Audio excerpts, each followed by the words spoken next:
ህዝቢ ትግራይ ኣብ ሙሉእ ዓለም ኣነ ኣሉላ ውነ ትበሃል እየ እና መፂና ምስ ሓድሽ እንግሊዝኛ ፕሮግራምና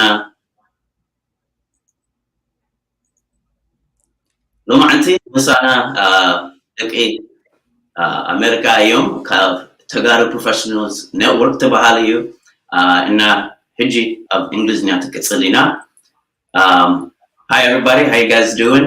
This is, as I said, 2 members from Tegaru Professionals Network. Feel free to introduce yourselves, Senai and Aziza. Yes, hello everybody. My name is Senai Gabriel. I'm with Tegaru Professionals Network, and I am based out of Denver, Colorado. Thanks for having me. Hi everyone, my name is Aziza. I'm part of Tegaru Professionals Network at the Atlanta chapter. I am currently the chair for our chapter here, and I'm excited to be here and talk about TPN. Thank you guys. This program is English Network, the Akamai Media Network's English program, and we'll be bringing it every Sunday at 4 o'clock Eastern. And the point is to either, like last week was our first episode when we had Ato Kirane, who wrote a book, Habesha Chronicles, and it's about, Tariq na Tigray, history of Tigray, right? So essentially we'll either be talking about the history of Tigray or work that the MENA-SA youth are doing all over the world, such as you guys and your organization. So I think it would be best if we just start and give the people a little bit of idea in terms of what Tegaru Professionals Network is and like what was the genesis of the group. Absolutely. Well, both Aziza and I can talk about this.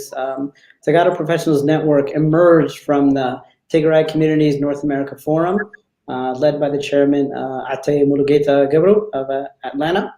And there was a Wa'ala Tigray Forum here in Denver in 2019.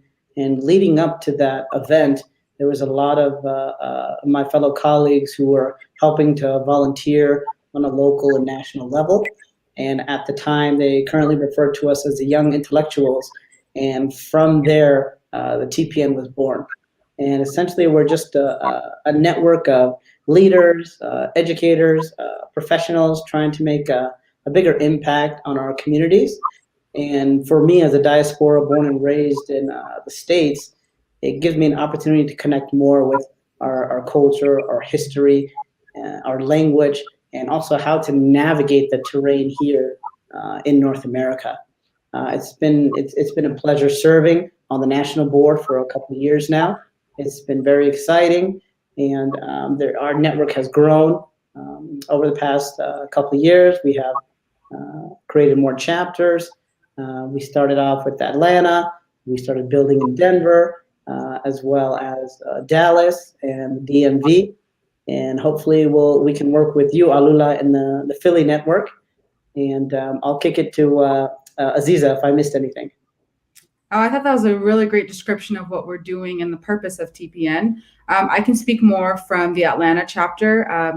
So I'm the chair for our chapter here, and I work with 7 other Tegarus here who are also on the board, and we're kind of the blueprint for the other chapters we're trying to establish across America and hopefully across the world. And so some examples of some programming we've created were things like we had a LinkedIn workshop, and so we had the the director of engineering come and speak to us. And so we really tried to make sure we're developing our communities professionally, personally, educationally, and also just coming together as a community. So we're very active in the Atlanta area. We care about things like voting locally, who our senators are, and just things that are important to the Atlanta area. And so those are some of the programs we do here in Atlanta. Wow. Okay, so that's a lot of great things you guys touched on there. So I guess one thing that I noticed in your mission statement, if you will, or purpose or goal, if you want to call it, you guys say that you want to create a movement that propels the idea of building a national community, and we can be one another's greatest assets.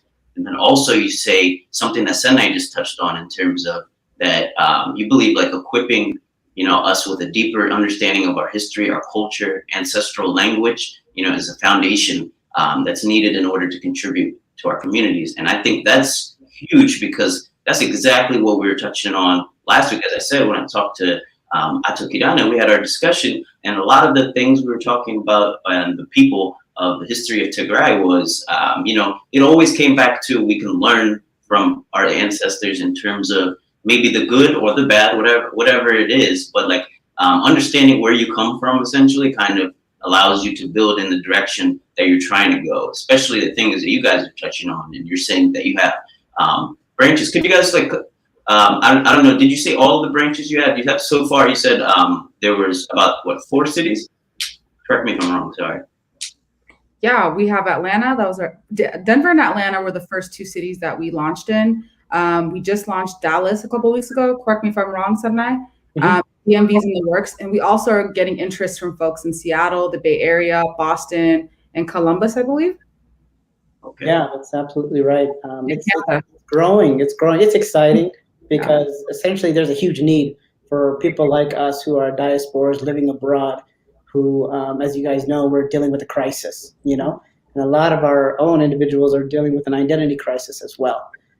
So we're kind of needed more than ever right now to come together to equip you guys for everyday living abroad from Tigray and also here at home, and Alila, you touched base about the history lesson you guys gave last week. That was awesome. We saw that, and we're so excited for this platform. I know with the Tigray Communities North America Forum, TPN has partnered with them for a History of Tigray series. And we've gone over the architecture, we've gone over the ancient ruins, we've gone over language, culture, identity, and our history goes back 4,000 years. And that's really exciting, and that's something that kind of goes over our head because there's so much for all of us to learn, and TPN provides a platform. They provide a seat at the table for anybody to come work with us, to come join. We're a nonprofit organization reaching out to anybody that wants to get involved with fellow Tigrayans abroad. And due to this crisis, we found out that we're all over the world apparently. We got Tegaru's in the UK, in Australia, in Canada, and of course here in the States. So it's really exciting to be unified on all fronts because we're collectively working to end and stop the ongoing genocidal war of the innocent Tigrayan civilians in Tigray and northern Ethiopia. So that is on the forefront of our minds, but we also with TPN want to build up people here locally, if that makes any sense.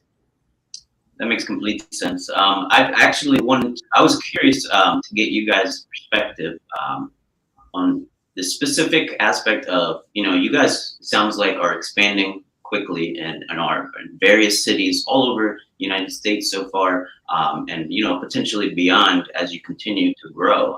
And I think there isn't really a limit in terms of how far you guys can reach, just because, like you said, we're enduring a genocide essentially in Tigray currently, and to get through difficult times like that and to be able to make an impact worldwide, you've got to band together. And networking, Tegaru Professionals Network, which is, I'm assuming, is a major portion of what you guys are trying to do, can make a lasting change and enables you to be able to affect change. So I was curious, like some of the struggles that maybe you guys, it could have went smooth for you guys, I don't know, but like I know personally from my experience, there are struggles, when you're trying to do anything, even in the professional setting in terms of work and stuff. But as far as building Tegaru communities and getting the youth together, what are some of the struggles you guys have experienced in terms of maybe like when you went to Columbus, or you're going to Atlanta when it first started, or all over? What are some of the kind of setbacks or the struggles of actually connecting the youth together? I'll let Aziza take this one, and I'll chip in afterwards. Okay, that's a really good question. I would say, thankfully, it hasn't been too challenging. I think we've had a lot of people who are interested and really want to be a part of TPN. But if there are some challenges that I'd like to highlight, I would say finding the time. I think pre-pandemic, a lot of people's schedules were all over the place. And so the pandemic's kind of worked in our favor. So now we're able to do a lot of our programming virtually, and it's accessible to a lot more people. Here in Atlanta, some of the challenges we've had. I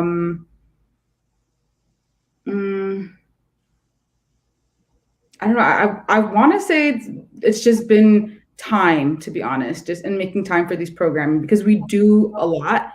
Here in Atlanta, we do have a summer technology program.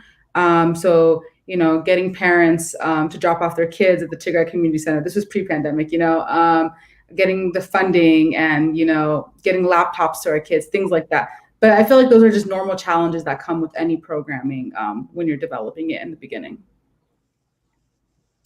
Exactly, and I think the reason I asked was because I think there are a lot of there are a lot of youth all over the world, Tegaru youth that are apprehensive, or they have like certain things. Like your time is something you brought up a lot, and I think with so much going on in your life, even in a pandemic, sometimes it becomes hard for you to understand how you can kind of make time to do so. But the reason I also brought it up because it ties into what we talked about before in terms of it gives you an ability to learn from your, our history. And on top of that, when you're around other Tegaru, I think it makes a difference in terms you can feel, the, brotherhood, if you will, or the bond in terms of like, we have a similar background and similar struggle, and it helps us be able to move in a forward direction in terms of the value of a community or a value of a network is that you're able to rely on each other in some form or fashion. It might not be, financial or, even emotional or anything like that, but it can help in some ways. So thank you for touching on that. I really appreciate it. I think it gives a lot of perspective for people out there trying to start things or just be a part of TPN or anything. So I noticed that you guys have this newsletter series, if you want to call it. So could you guys talk about that a little bit in terms of, what's the purpose? What kind of examples do you have? Like what impact does it have on the community? Absolutely. So yeah, the newsletter, it's really exciting. I'm part of the communications team, and everybody chips in to write these news articles to highlight local Tegaru businesses, business owners. We have a Tigrinya Award of the Month. We spotlight certain individuals, and we give updates on what's going on, the crisis, who's looking for a job or who's looking for a scholarship, It's to provide some type of information to our to our members, actually, because we use this platform where we're able to monitor individuals in a sense where they sign up. We send them information, updates, email blasts, and kind of keep them in the loop on things that are TPN related. If there's a History of Tigray panel coming up, if there's a virtual hangout coming up in Atlanta, or if there's other things going on with the local community in Philly, whatever we can do to highlight our individuals abroad and give them a platform. And it's really fun, actually. And there's a lot of individuals working behind the scenes to make it happen on the national team and on the local chapter teams. And definitely check it out, read it, give us your feedback, email us. I'll put our email in the chat, info@tegarupn.com. Aziza, do you want to touch base about the newsletter? Yeah, I love the newsletter. I think it's a great way to stay connected with our members. I worked on the newsletter in February, and so we really wanted to make sure that we highlighted Tegarus during Black History Month. So we also acknowledge and respect that the fact that we are in America, and so we recognize we recognize 2 African American leaders that we felt like needed recognition, but also 2 Tegaru leaders, because we think it's important to understand both histories, our Tegaru history and also the American history that we have here. So I think it's a great opportunity to educate ourselves, our community, and also stay connected. Wow. Okay. Yeah, that's all great. Honestly, the newsletter I wanted to highlight just because, like the stuff that you guys touched on, I think you guys are bringing, access to information basically, and kind of putting it in one place and making it easier for all of us to be able to stay connected. And there's an advantage to building a network, like we said earlier. So I was just curious in terms of obviously we're dealing with COVID-19 pandemic currently. So what kind of, I think you touched on it earlier in terms of it's helped in terms of people having more time to be able to participate, and a lot of the stuff is online, but has it had a major impact in what your original goals were heading into 2020, I guess? We're more than a year into this. Or do you think overall it's helped? Kind of give us a little perspective on that. I would say positively impacted the Atlanta chapter, because we've had so many opportunities to do programming. So we do virtual hangouts once a month. So we have a virtual hangout for our Atlanta members, and then there's virtual hangouts nationally. So Sana, you can speak on that some more. But here in Atlanta, we definitely try to stay connected with our youth. So we have Atlanta Youth Night, and we really want to make sure we stay connected with our kids who are in elementary school, middle school, and high school, because I know this is a very difficult time for them. They're not understanding, like, what's happening in Tigray. It's a pandemic. Like, these are, it's an opportunity for us to really connect with our kids and make sure that they stay informed, they know what's going on, and we include them. But yeah, we also have trivia night. So we do Tigray trivia night, and we just teach each other fun facts about Tigray. And so I love our programming, and I think we've been doing a really good job with it virtually. That's great. Yeah, Aziza, y'all in Atlanta have been killing it. Shout out to y'all.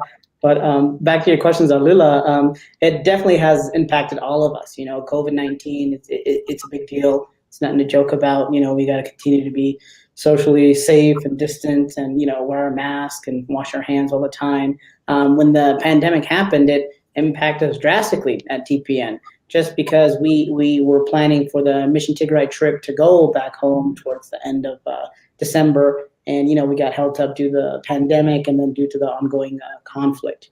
So during the pandemic in the beginning, we had to shift our strategy to what Aziza alluded to, was virtual hangouts, right? Zooming, Google Meets, and if you were, lucky enough to work from home, you were on Zoom all day. So we became the perfect catalyst for the digital Wayanes, because we were lucky enough to have this type of technology where we can sit down and talk and discuss these high-level issues. So, and communities abroad are still suffering. I recently got to spend some time with some individuals in Columbus, and a lot of the youth there talked about how they missed that interaction with people, physically hanging out, having a good time and playing cards and things like that. And that's actually the biggest need for us. In order for us to be successful, we need to get to know one another. We need to spend time. We need to build that rapport, right? And, technology is great, but there's nothing like, me seeing Aziza and her family hanging out here in Lakewood, Colorado. That's something that's just timeless, So we had to shift our strategies. We're doing a lot of hangouts on a national level as well. And believe it or not, TPN has grown drastically during the pandemic, because we're able to use our email account, news blasts, and social medias, and it helps because our demographics, we're all online doing this. So, yeah. If you could set up maybe a little a portion of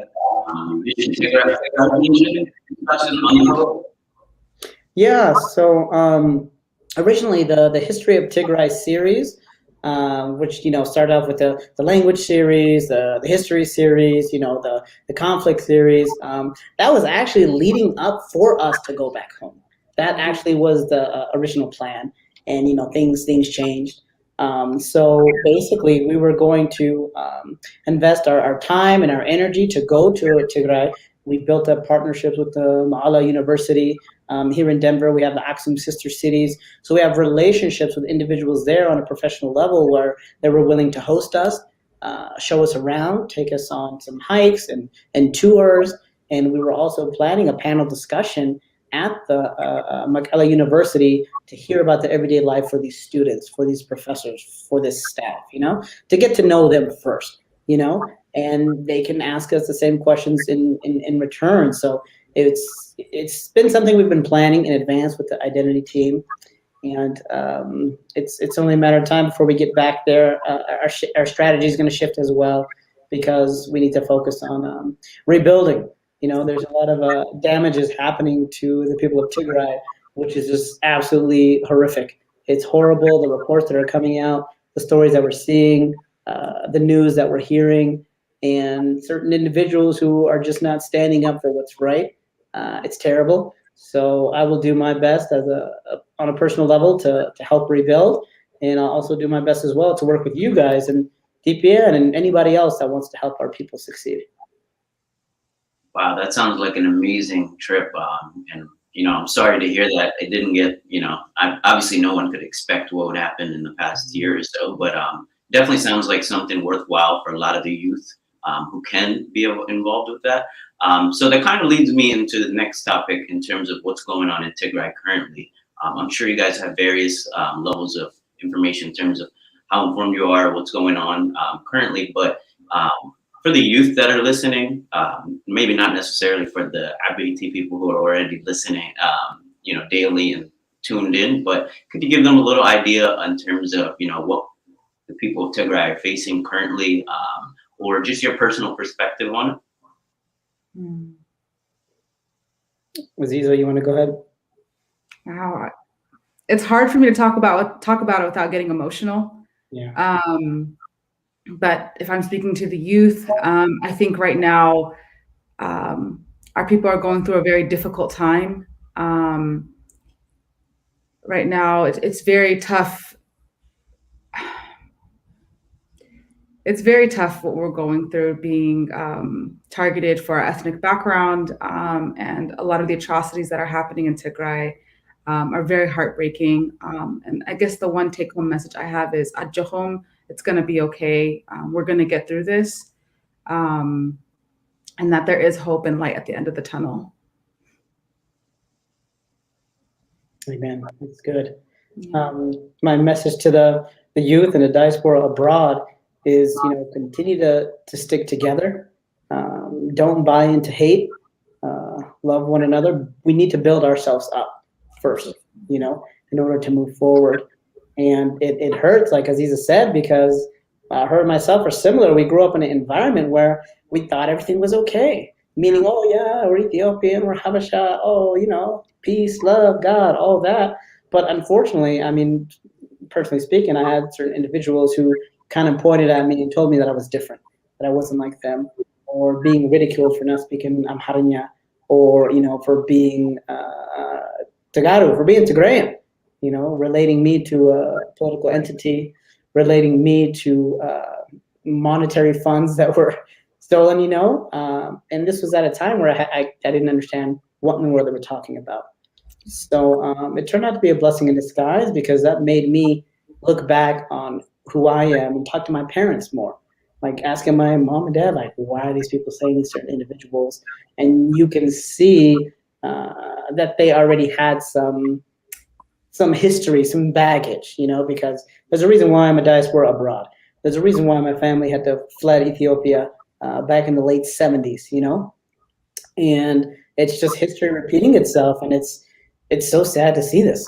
Nobody deserves this. Nobody should be going through this. And of course, in the beginning, I was like, hey, if we can all make it work, let's make it work, right? But like I've had a conversation with Aziza and many other friends of mine, it's like it's better for us to just work on ourselves and kind of step away from our neighbors, if that makes any sense, So that's why we're pretty hardcore on independent Tigray, because we see what's going on. We have direct family we're communicating with when there's communications, right? I don't even know what day it is anymore. What is day 154 or something? Like this is ridiculous, So we got to continue to support each other, to be honest, and Alula, if you're struggling with something or if you're mad at something, you can take it out on me. We can talk about it. That's the only way we're going to get better. Right.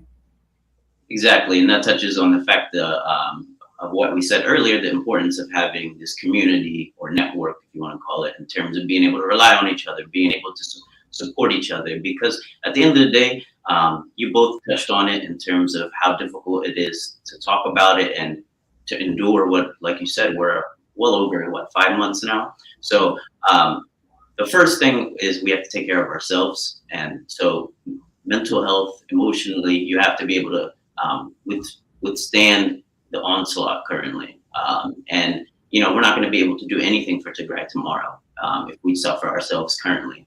But I thank you guys for touching on that, because I think it's important to get a diaspora or American or outside of Tigray perspective on how it feels outside of Tigray currently, because we feel their pain and we feel their struggle currently, and we don't take it lightly. And it's not something I think a lot of people keep saying we will not forget. But not only will we not forget, we have to learn. We have to get together. We have to be a community. And Tegaru Professionals Network, I think, is really, really, one entity. It's one org, but it's huge in terms of how we can continue to get better and unite and be able to work together to build Tigray, but to build each other up and to be able to be successful. And something that this program we're having weekly, as I touched on earlier, is the reason why we're doing this, so that we can highlight the history of Tigray, so we can learn from it, but it's also so that we can highlight the people who are doing the work currently, the Menetseg, the youth all over the world, like you guys. So if you could give the youth just like all the information in terms of how they can get involved again, just so that they know how they can specifically sign up for various levels of participation, or for the adults where they can donate to assist if they're not necessarily going to be a part of the work. Absolutely. You can visit our website at tegarupn.com to check out our brief overview, to see what we're up to, what we're working on, and how we're moving forward. And for the younger generation, well, for all of us, we're all on social media. There's the Tigray Communities North America Forum. There's our Instagram and Twitter. Twitter is very big right now. I hope everybody's out there tweeting, yeah. Great. I think it's, it's not something just, obviously we want youth to be involved all over the world.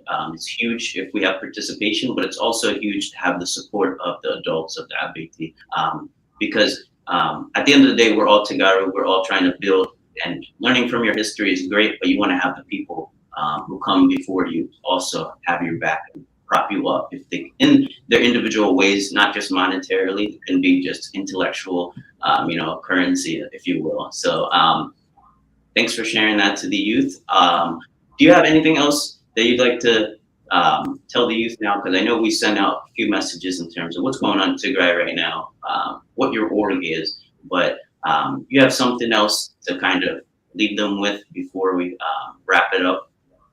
I just wanted to speak upon the point you said where connecting with our elders is really important. I just got back from Washington, D.C. and attended the protests on Thursday. And my message to the youth is to stick together. And what I saw on Thursday was just so beautiful, with our parents, our grandparents, and us just coming together, and even kids as young as 4 years old and babies attending the protest. And it was just so beautiful to see the unity in our community and to come together. Like Deka Tigray is just so amazing. And the impact that we had in Washington, D.C. and New York was incredible. And if you can't show up physically to the protest due to like the pandemic and restrictions and things like that, show up in your own families, be there for your parents, for your siblings, for yourselves, and just really lean on one another. Because that's really what I felt on Thursday. And I just feel so empowered. I feel so inspired, and my spirits have definitely been lifted. And I'm ready to continue working with our community and really rebuild Tigray. That's good. I want to piggyback on what Aziza said. Continue to connect with our elders. They're the ones that risk a lot. I mean, my parents gave up so much for me to have an opportunity to be better. So I'm very grateful. I'm very thankful, and I try to do my best to connect with them and elders in general. It's that bridging the gap. That's how TPN and the forum work together. It is challenging, but we just have to be patient and try to work with each other regardless. Definitely. Exactly. And you both touched on the connecting to, the older generations, but you have something, because obviously they can donate, they can go to your website, they can donate in terms of their local communities and helping out the youth orgs in that way. But I think sometimes they have a little bit of difficulty in terms of, specifically if they don't have their own children, or perhaps if they're caught up in the older, larger community. how specifically they can provide you guys with assistance in terms of, like I said, just outside of, just money. That's a great question. Yeah, just spending time. There's such a huge gap between us because my parents, my daddy's from Tembe and my mom, she's from Wokro, and like it's night and day. But the way they see me growing up, they're like, "You look like American boy." I'm saying, "Why you act like this? You talk like that?" And it's a culture shock. So somehow, some way, we got to bridge that gap. But I also want to challenge the elders too and the parents to feel comfortable enough to open up to us about how they transitioned, how they got here. I know our parents, they don't want to say too much about our history, but it would help us learn more, so we're just not blindsided by genocidal supporters, to be quite frank. Definitely. Just talk to us. Like, I love hearing their stories, but sometimes I feel like they hold back. And so I would just love to know more, but how can I know more if no one talks? Like, I was born and raised in America, and like everything I know is through them. And so I want to get as much as I can from our elders. Definitely. I think their perspective, like I said, it touches on, all of that we talked today in terms of learning from our history. It's not just history, it's in terms of your parents' history, in terms of their experience, their perspective, whether they may have ran to Sudan before they came to this country or to another country, or if they, were in Tigray or moved to Addis Ababa before they fled the country. There's a lot of different situations or stories that occurred throughout our history. Unfortunately, we have a history of, enduring this kind of situation constantly. So if only tomorrow, our plan is to build up Tigray, to build up, to rebuild, as Senai said, tomorrow. But truly, we have to lift each other up. And I think Tegaru Professionals Network is, one of many orgs, but definitely playing a great role in that. I think both of you are playing a huge role on your boards, and I certainly appreciate you guys' effort. And I thank you guys for coming on here. I just want to highlight again, their website is tegarupn.com, I believe. And if you need to email them, info@tegarupn.com. Is there anything else, contact info that they can find you on social media? Instagram, Tegaru PN. Instagram, Tegaru PN, Twitter, Tegaru PN. We're out here. And thank you, Alula, for hosting us. And thank you, Aksamawian Media Network. This is a great opportunity. Yeah. It's honestly, you're doing us a favor. We have to highlight Tegaru youth's work all over the world and highlight the history of Tigray, like I said before, because it's the only way we'll be able to overcome some horrible situation that we're in, like this, or anything that comes in front of us. And I think Aziza touched on it earlier in terms of being able to get through this. In our culture, we say like there's nothing that shall not pass, essentially. So I thank you guys again for coming on, and it really was a pleasure to talk. And I hope that more youth can join all over. I know you guys are rapidly growing, but more youth can join and participate, because really this is the highest, most valuable currency that Tigray has in the future. It's youth, our people, our voices, because that's what's keeping, the people who haven't been affected currently alive right now, our voices all over the world. Thank you, guys. Thank you.